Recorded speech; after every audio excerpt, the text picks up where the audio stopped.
आप इस वीडियो को ज़्यादा से ज़्यादा शेयर करें और यूट्यूब पर जाकर हमारे चैनल को सब्सक्राइब कर लें, फेसबुक पर जाकर भी फॉलो जरूर करें।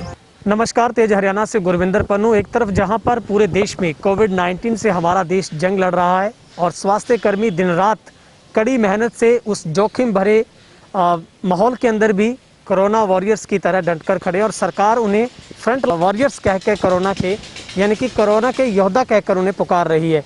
लेकिन दूसरी कहानी ये भी है, उन्हीं लोगों के बीच में से कुछ ऐसे कर्मी भी हैं जिनको ठेकेदारों के कुछ ऐसी चाल के माध्यम से उन्हें बिना नोटिस, बिना किसी बुलावे उनको बाहर का रास्ता दिखाया जा रहा है। इस वक्त मेरे साथ डबवाली हॉस्पिटल से कुछ कर्मचारी मेरे साथ हैं जिन्हें आउटसोर्सिंग बेस पे रखा गया था कंपनी की तरफ से। लेकिन ये वो योद्धा हैं जिन्होंने पिछले लगभग 3 लॉकडाउन से लेकर यानी कि लगभग 2 महीनों का वक्त गुजरा है, जिन्होंने उस जोखिम भरे संकट के उस दौर में भी हमारे लिए सेवाएं दी, चाहे वो वार्ड सर्वेंट के तौर पर दी हो, चाहे इमरजेंसी में थी, चाहे उनकी स्वीपर के तौर पर रही हो, चाहे वो किसी भी तरीके की पोस्ट हो, लेकिन उन्होंने देश के लिए अपना अमूल्य योगदान डाला है। लेकिन अभी मुश्किल हालात ये है कि सरकार ये कह रही है कि इस दौर में कोई किसी को कंपनी से या फिर नौकरी से बाहर नहीं निकाल सकता, लेकिन स्वास्थ्य विभाग के अंदर ही आउटसोर्सिंग पर रखे गए इन्हीं तमाम कर्मियों को बाहर का रास्ता बिना किसी कारण के दिखाया गया है और ये लोग दर दर की ठोकरें खाने को मजबूर हैं। पैसे की डिमांड की जाती है, वो भी बड़े स्तर की। और डबवाली में ही उसी एक प्राइवेट कंपनी के सुपरवाइजर का एक वीडियो भी और वायरल हुआ था, जिसमें वो सीधे तौर पर 60 से 70 हज़ार रुपये की मांग है वो नौकरी के एवज में कर रहे हैं कि अगर आपको इस तरह की शार्प ग्लोबल कंपनी में आपको जॉब करनी है तो आपको पर हेड 70 से 60 हज़ार रुपये देने पड़ेंगे जी। 12,000 12,800 है जी।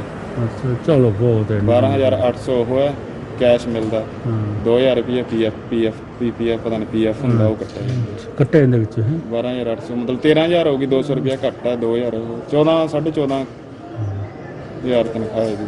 ਬਾਕੀ ਤੁਸੀਂ ਦੇਖ ਲਿਓ, ਦੱਸ ਦਿਓ ਜਿਵੇਂ ਕਹਿੰਦੇ ਕਰਨਾ। ਖਰਚਾ ਪਾਣੀ ਅੰਕਲ ਲੱਗੂਗਾ ਜੀ, ਠੀਕ ਹੈ। ਆਪਾਂ ਤਾਂ 1 ਰੁਪਿਆ ਨਹੀਂ ਲੈਂਦੇ ਜੀ, ਠੀਕ ਹੈ। ਆਪਾਂ ਜਿੰਨੇ ਵੀ ਮੁੰਡੇ ਰਖਾਏ ਆਪਾਂ ਪੈਸੇ ਨਹੀਂ ਲਏ, ਆਪਦੀ ਸ਼ਰਧਾ ਨਾਲ ਕੋਈ ਪਾਰਟੀ ਫੰਡ ਦੇ ਦੇ। ਉਹ ਤਾਂ ਕਿੰਨੇ ਲੋਕ ਦੀ ਪਾਰਟੀ, ਆਪਾਂ ਨਾ ਕੋਈ ਕਿਸੇ ਨਾਲ ਧੱਕਾ ਕੀਤਾ ਨਾ ਕਿਸੇ ਨੇ ਕਿਹਾ ਜੀ, ਠੀਕ ਹੈ। ਕਿੰਨਾ ਅਗਲੇ ਦਾ ਖਰਚਾ ਬਣੇ, ਤੁਸੀਂ ਕਿੰਨਾ ਕਰ ਸਕਦੇ ਹੋ ਜੀ? ਮੈਂ ਤਾਂ ਆਪਾਂ ਤਾਂ ਪਤਾ ਨਹੀਂ ਕੰਮ ਕਦੀ ਪਈ ਨਹੀਂ। ਪੈਸੇ ਉਹ ਤਾਂ ਮੰਗਦੇ ਆ ਜੀ 70 80 ਦੇ ਵਿੱਚ ਹੋਊਗਾ ਕੰਮ। 70 80 ਕੀ ਵਿੱਚ 70 80 ਸਮਝ ਨਹੀਂ ਗੱਲ ਕੀ ਕਹਿੰਦੇ 70 80 ਕਿੱਦਾਂ ਜੀ ਪੈਸੇ 70 80 ਪੈਸੇ ਤੇ 70 80 ਐਡਜਸਟਮੈਂਟ ਤੁਸੀਂ ਕਿਵੇਂ ਕਹਿੰਦੇ ਹੋ ਜੀ? ਕਿਸ ਹਿਸਾਬ ਨਾਲ? ਨਹੀਂ ਕਿੰਨੇ ਖਰਚਾ ਬਿਨਾਂ ਪੈਸਿਆਂ ਤੋਂ ਗੱਲ ਤਾਂ ਹੁੰਦੀ ਨਹੀਂ ਜੀ ਅੰਕਲ। ਕਿੰਨੇ ਪੈਸੇ ਮੈਨੂੰ ਇਹ ਦੱਸੋ। ਹੁਣ ਮੈਂ ਦੱਸੀ ਤੇ ਆਨਾ ਜੀ 70 80 ਹਜ਼ਾਰ ਰੁਪਇਆ। 70 80 ਹਜ਼ਾਰ ਰੁਪਇਆ ਠੀਕ ਹੈ ਨਾ, 70 80 ਦੇ ਵਿੱਚ ਪਰ ਤੁਹਾਡੇ ਵਾਸਤੇ ਅੰਕਲ ਜੀ ਹਿਸਾਬ ਨਾਲ ਸੁਨੀਲ ਨਾਲ ਗੱਲ ਹੋਈ ਹੈ, ਤੁਹਾਡੇ ਵਾਸਤੇ 60 65 ਹਜ਼ਾਰ ਸਿਰਫ ਤੁਹਾਡੇ ਵਾਸਤੇ। ਤੇ ਕੌਣ ਲਊਗਾ ਜੀ? ਉਹ ਤਾਂ ਜਿੱਦਾਂ ਜੁਆਇਨ ਕਰਾਉਣਗੇ ਜੀ ਤੁਹਾਨੂੰ ਜਿੱਦਾਂ ਹੀ ਪੈਸੇ ਦੇਖਦੇ ਹਾਂ। ਆਪਣੇ ਕੋਲ ਤਾਂ ਨਹੀਂ ਗੁੰਜਾਇਸ਼ ਹੀ ਹੈ ਨਹੀਂ, ਆਪਣੇ ਕੋਲ 1000 ਰੁਪਏ ਦੀ ਹੈ ਨਹੀਂ ਜੀ। ਬਿਨਾਂ ਪੈਸੇ ਦਾ ਅੰਕਲ ਕੋਈ ਨਹੀਂ ਲੱਗਦਾ ਜੀ, ਫ੍ਰੀ ਕੋਈ ਨਹੀਂ ਲੱਗਦਾ। ਇੱਕ ਤਾਂ ਪੱਕਾ ਕਰ ਦੇਣਗੇ, 2 ਸਾਲਾਂ ਬਾਅਦ ਫਿਰ ਬਿਠਾ ਦੇਣਗੇ। ਪੱਕਾ ਗਵਰਨਮੈਂਟ ਦਾ ਕੀ ਪਤਾ ਜੀ ਕਿ ਕੱਲ ਨੂੰ ਕਰ ਦੇਣ ਪੱਕੇ।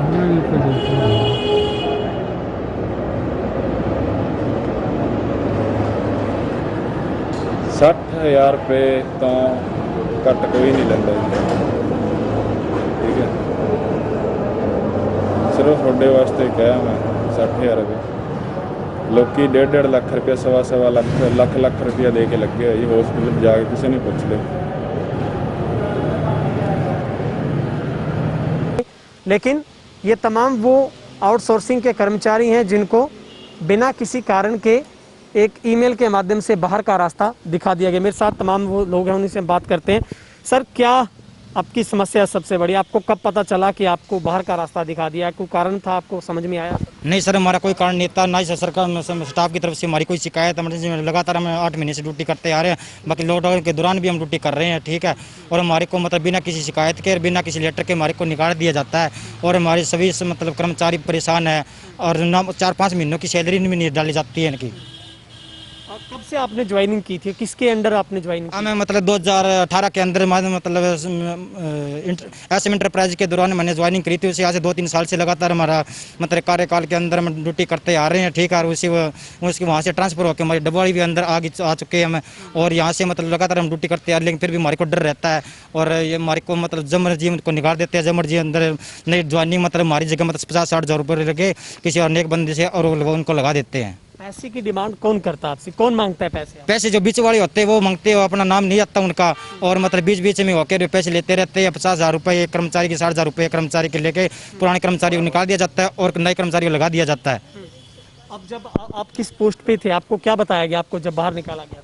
बाहर निकाला गया मतलब यहाँ ड्यूटी करके, मतलब रात को मेरी नाइट ड्यूटी थी, जब करके मैं घर चला गया था। पीछे से मेरे को 11 बजे यहाँ मतलब किसी मेरे कर्मचारी ने फ़ोन किया था, तेरी मेल आई और तेरे को निकाल दिया गया। जब बावजूद भी मेरे किसी यहाँ पे कोई शिकायत नहीं है, कोई शिकायत नहीं है। अब आपने जब दोबारा उनसे वार्तालाप किया तो क्या जवाब मिला? आपने शिकायत भी की? मतलब मैं हमारे सभी डॉक्टर से मिला, एसएमओ से मिला, सभी से मिला, डीसी से मिला, सीएमओ से मिला। हमारे एसएमओ ने मतलब यहाँ से मतलब कंपनी के पास मेल भेजी, लड़के कोई शिकायत नहीं, इसको वापस लगाओ, लेकिन आज तक इनका मतलब कंपनी की तरफ से कोई जवाब नहीं आया। हाँ जी। अब आगे की कार्रवाई क्या सोची आपने, कोई शिकायत की है? हम सभी मतलब मुख्यमंत्री के पास, सीएम के पास, एमओ के पास और डीसी के पास, सभी के पास शिकायत, लेकिन आज तक हमारी 4 बार हम गुहार लगा चुके हैं, 4-5 बार जाए, लेकिन हमारी आज तक कोई सुनाई नहीं कर रहा। हम गरीब घर से और हम यहाँ से मतलब इधर से उधर से भागते रहते हैं, लेकिन कोई सुनाई नहीं कर रहा, उसे बहुत परेशान है। बिल्कुल, सरकार एक तरफ तो ये कह रही है कि कोविड-19 के अंदर किसी को निकाला नहीं जा सकता है, लेकिन ये आप देख सकते हैं बिना किसी कारण के इनको बाहर निकाला गया है। सर, आपके साथ भी यही हुआ है? आप सब लोग? जी बिल्कुल, सबके साथ ऐसा ही हो रहा है। बिना किसी कारण के, बिना किसी पूर्व नोटिस के सबको अपना घर का रास्ता दिखाया जा रहा है, और सब गरीब परिवारों से बिलोंग करते हैं। सबके परिवार इस नौकरी पे आश्रित है। हमारे भूखे मरने की नौबत आ जाएगी अगर ये नौकरी जाती है तो। आप सर किस पोस्ट पे थे, कब से ज्वाइन किया था आपने? मैं आउटसोर्स में क्लास 4 में था, और मैं पिछले 2 साल से जॉब कर रहा हूँ। 28 जून 2018 को मेरी ज्वाइनिंग थी। ना तो मेरी इन 2 सालों में कोई शिकायत है, और ना ही किसी तरह की ऊपर कोई नोटिस गया मेरे पास कंपनी के पास। लेकिन अब जो निकाले जाने का कारण है, जहाँ तक हमारा मानना है कि 30 जून को ये जो कंपनी है एसएम शार्प ग्लोबल, जिनके पास अब ठेका है, अब वो 30 जून को उनका ठेका खत्म हो रहा है। तो कंपनी का पूरा प्रयास है कि 30 जून से पहले कुछ बंदों को निकाल के नए बंदे पैसे लेके रख लिए जाएं, क्योंकि 30 जून के बाद उनके हाथ में कुछ भी नहीं रहेगा। लेकिन अगर 60,000 रुपये लेके वो नए बंदों को रखते हैं, तो क्या उन बंदों को भी सोचना चाहिए कि 2 महीने बाद जब नई कंपनी के पास ठेका आएगा, क्या वो रखेगी इनको? हो सकता है इनको भी घर का रास्ता दिखा दिया जाए, इनके दिए पैसे भी खराब जाएंगे और नौकरी भी जाएगी। सर, आपको क्या लगता है जो आपको जॉब मिलती है, 1 महीने का जो मेहनताना मिलता है, वो पूरा मिलता है आपको लगता है? जी, अगर देखा जाए तो कंपनी की तरफ से 12,800 रुपये हमारी सैलरी की गई है, जिसमें से ईपीएफ वगैरह कट के 11,100 मिलता है। लेकिन 3-3, 4-4 महीने के बाद वो हमें मिलता है। कभी हमारी सैलरी सही टाइम पे नहीं आई है। कभी कभी तो कर्जा हमारे सिर के इतने ऊपर से निकल जाता है कि हमको ड्यूटी पे जाने के लिए किराया तक अपने घर से मांग के लेके जाना पड़ता है। अभी मेरे साथ सुमित्रा जी हैं, जो वार्ड सर्वेंट के तौर पर नियुक्त हुए थे इसी शार्प ग्लोबल कंपनी की तरफ से, लेकिन बहुत ही मेहनत कश है ये। इनके सर रोजी रोटी के कमाने वाला भी इनके सर के ऊपर कोई भी नहीं है, क्योंकि बहुत बड़ी ट्रेजेडी से ये गुजरे हैं। मैम, आपके साथ क्या हुआ? आपको कब पता लगा आपको बाहर का रास्ता दिखा दिया गया, क्या कारण? मेरे को इन्होंने 27 अप्रैल के अंदर इन्होंने मेरे को ईमेल से मैसेज किया कि आपको हटा दिया गया। तो मैंने इनसे रीज़न पूछा कि मेरी कंप्लेन बताओ या कुछ भी है, तो कहते कि हमें तो ऊपर से प्रेशर है और आप मतलब घर चले जाओ। इन्होंने मेरे को कोई मतलब लिखित एप्लीकेशन वगैरह कुछ नहीं दी कि मतलब अगर एक शिकायत तो देनी चढ़ती है ना, मतलब ये आपका काम है। तो उसके बाद में मैं लगातार यहाँ ड्यूटी पे रही, 7 दिन मैंने ड्यूटी की। उसके बाद में ऊपर से इनको प्रेशर हुआ, किसी ने मतलब फ़ोन वगैरह किए होंगे, क्योंकि मैंने सबसे रिक्वेस्ट की थी, क्योंकि मेरे कमाई का कोई ज़रिया नहीं है। मेरे सास ससुर बुजुर्ग हैं, दोनों 60-60 साल के, और मेरे छोटे बच्चे हैं, 7 साल की गुड़िया, 4 साल का बेटा है मेरा।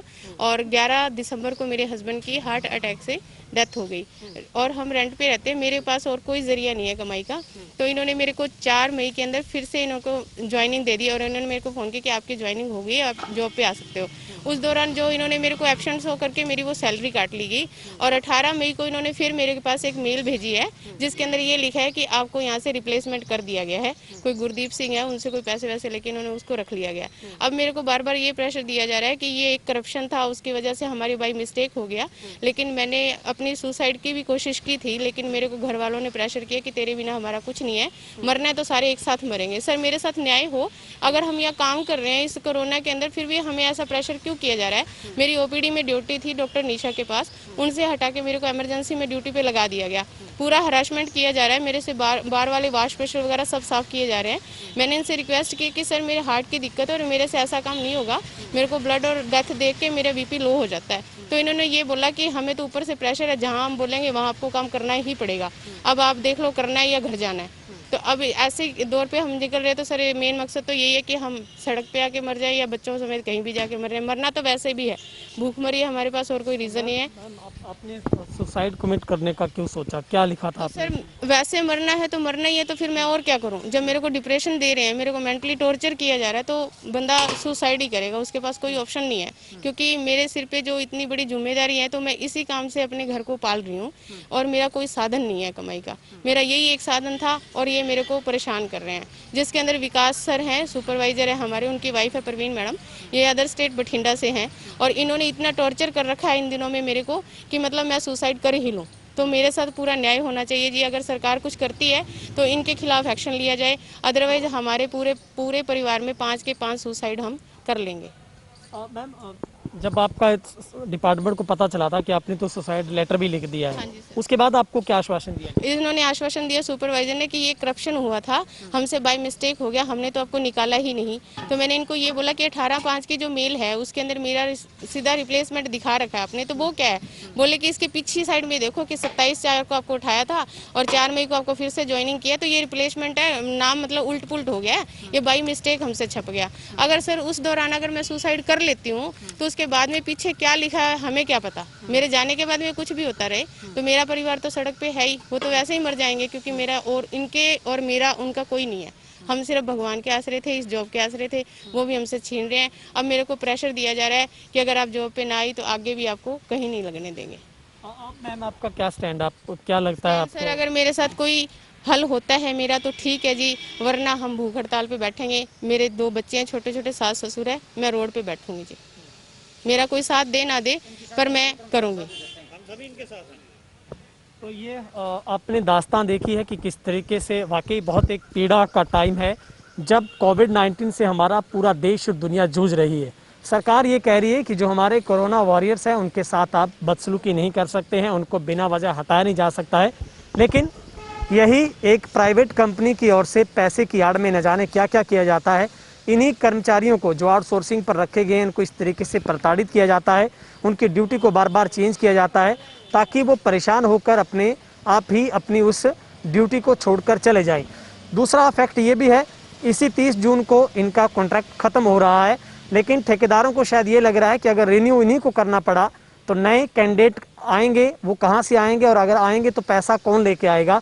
ये तमाम बातें हैं जो निश्चित तौर पर इस समाज के लिए और इस हमारी सरकारों के लिए कहीं ना कहीं बड़े सवाल खड़े जरूर कर रही है। आखिर हम कोरोना से लड़ाई कैसे लड़ पाएंगे? ये वही वो कोरोना वॉरियर्स हैं जो लगातार इस संकट के दौर में भी हमारे लिए कंधे से कंधा मिलाकर डॉक्टर्स टीम का साथ देते हैं, चाहे वो सर्वेंट वार्ड के तौर पर हो, चाहे इमरजेंसी में, चाहे स्वीपर के तौर पर, चाहे कोई भी हो।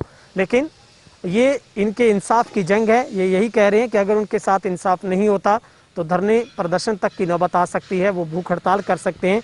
लेकिन हम चाहते हैं कि बीच का रास्ता निकलना चाहिए। आखिर उस शार्प ग्लोबल कंपनी को भी बैठकर स्वास्थ्य विभाग के साथ बातचीत करनी चाहिए और इनकी रोजी रोटी का जो हक इन्हें मिला है वो इनसे छीनना नहीं चाहिए।